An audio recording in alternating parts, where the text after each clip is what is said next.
The question is that grievances be noted. The member for Kooyong. Mr Deputy Speaker, we had proclaimed 1999 as the year of delivery, a phrase that somewhat came back to haunt us. Sound familiar? These are the words of the former British Prime Minister, Tony Blair, writing in his best-selling autobiography, A Journey. But we could be forgiven for thinking that this was the voice of our own Prime Minister, who late last year mimicked the phrase, declaring 2011 the year of delivery and decision. Disastrously for the country, ever since the Prime Minister uttered these words, her government has lurched from one costly failure to another. Now, having lifted the language of her Labor colleague in Britain, the Prime Minister would be well advised to meet up with Tony Blair on his upcoming visit to our shores and learn some of the lessons as to what a reformist Labor government can actually achieve. Tony Blair came to office as a 43-year-old in 1997, inflicting upon the Conservative Party its worst defeat since 1832. He was Prime Minister for more than a decade, putting in place reforms in the areas of health, education and welfare that galvanised the capacity of the private sector at the expense of an over-reliant role for the state. He may not have always pursued the right course of action, his overblown enthusiasm for the euro and his unwillingness to confront Gordon Brown on economic policy being cases in point, but by and large he made a difference. He had sound political instincts and was very much aware of the need for real reform. His successes in government were in large part attributed to the instrumental role he played in modernising the Labor Party, uprooting it from its left-wing, union-dominated agenda. He confronted the unions head-on and won. Tony Blair was not always popular, best evidenced by the public backlash over the Iraq War, but at least people knew where he stood. He realised that old Labor was a party of protest, not of government, whose economic policy was hopelessly collectivist and its social policy born of political correctness. He was not prepared to sit idly by while the party sleepwalked to a fifth consecutive election defeat. In 1995, he laid out in a series of articles his fundamental philosophical approach to government and thereafter, with conviction and self-belief, pursued his policy prescriptions for Britain. In his own words, if you don't have core beliefs as a politician, real path-finding instincts groomed out of conviction, you will never be a good communicator because the best communication comes from the heart. These are the sentiments with which Howard and Keating would instinctively identify, and this is the essence of Julia Gillard's political problem. The Australian public do not know who she really is. She has never spelt out her reform agenda, the issues that matter to her and her country. New Julia, old Julia, real Julia, unreal Julia. The titles don't matter. It's her actions that count.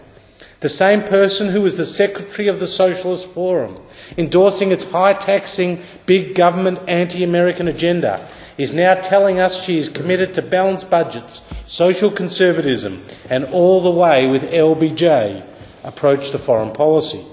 Noble sentiments, if only the Prime Minister believed them. Are we really meant to believe the Prime Minister is committed to prudent fiscal management when her government is responsible for wasting billions of dollars on pink bats, overpriced school halls and now set-top boxes, when a mere 3% change in the terms of trade will turn projected future surpluses into ballooning deficits?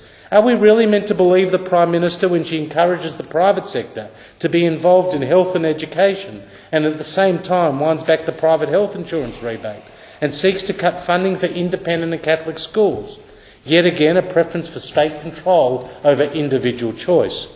Are we really meant to believe the Prime Minister is in favour of offshore processing for unauthorised arrivals, a policy she was unambiguously against in opposition? Her repeated barbs at the time, another boat, another policy failure, now don't seem to apply to Labor in office. An example of double standards if ever there was one.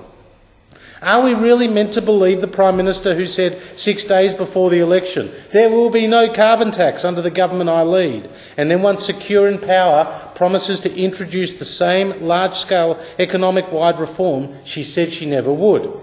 A humiliating policy backflip which can only be explained by the Prime Minister's desperate attempt to accommodate the Greens in order to ensure her own political survival.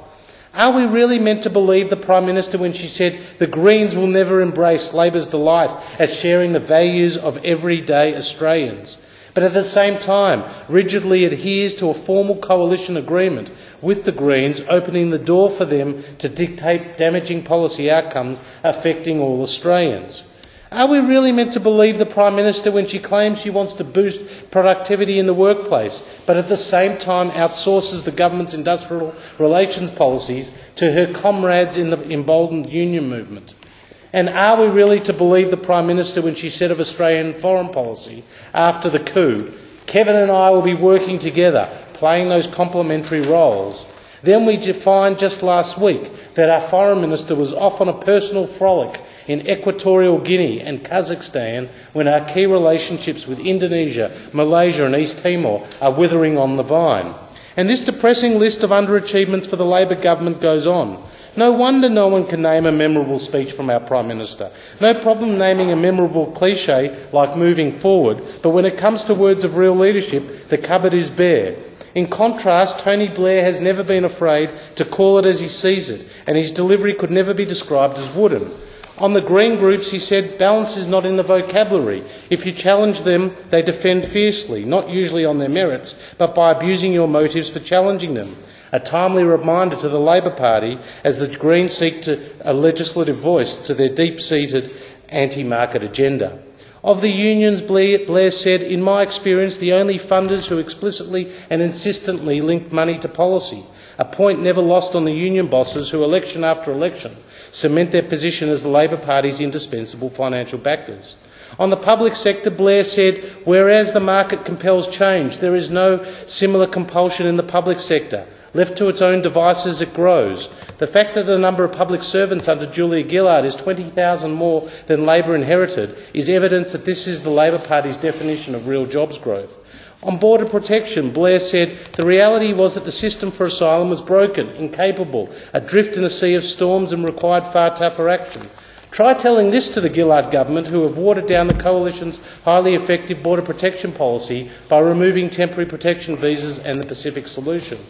On devolving power in the public education and health systems, Blair said, I increasingly came to see the centralised systems themselves and the disempowerment of frontline managers and the denial of user choice, which they entailed as a fundamental part of the problem. If it was good enough for Tony Blair to reform the NHS and public school system with a bottom-up, not top-down approach, why can't Julia Gillard do the same and adopt our policies of giving greater autonomy and authority to local hospital boards and public school principals? On levels of public debt, Blair said if governments don't tackle deficits, it increases the risk of a prolonged slump. Try telling that to an Australian Labor government who inherited no government debt but in just a few years are now $107 billion in the red and are borrowing $135 million a day just to meet the interest bill. See, it doesn't matter what issue you take from across the policy spectrum, the position of the Blair government was diametrically opposed to what we have seen from Labor under Julia Gillard. Our Prime Minister's intent is to redistribute wealth across the economy, over-regulate our workplaces and reintroduce the concept of a state-owned national monopoly. This big government model not only betrays the market-based reforms of the Hawke and Keating era, privatisations, competitive public service delivery and the floating of the dollar, but puts in jeopardy all the economic benefits that have since flowed to the Australian community from decades of hard-won and often bipartisan economic reform. Tony Blair understood that the modern idea of the state was an enabler, a source of empowerment, and not a paternalistic, handing-out, controlling entity that thought it always knew best. While his record is not perfect, he did win plaudits from many quarters for having the courage and the vision to take his country forward. Unfortunately, it is not a political epitaph that would be bestowed on our current Prime Minister. One only hopes, with Tony Blair soon to visit, that he has an opportunity to impart some of the lessons learnt in Number 10 for his Labor counterpart now in the Lodge.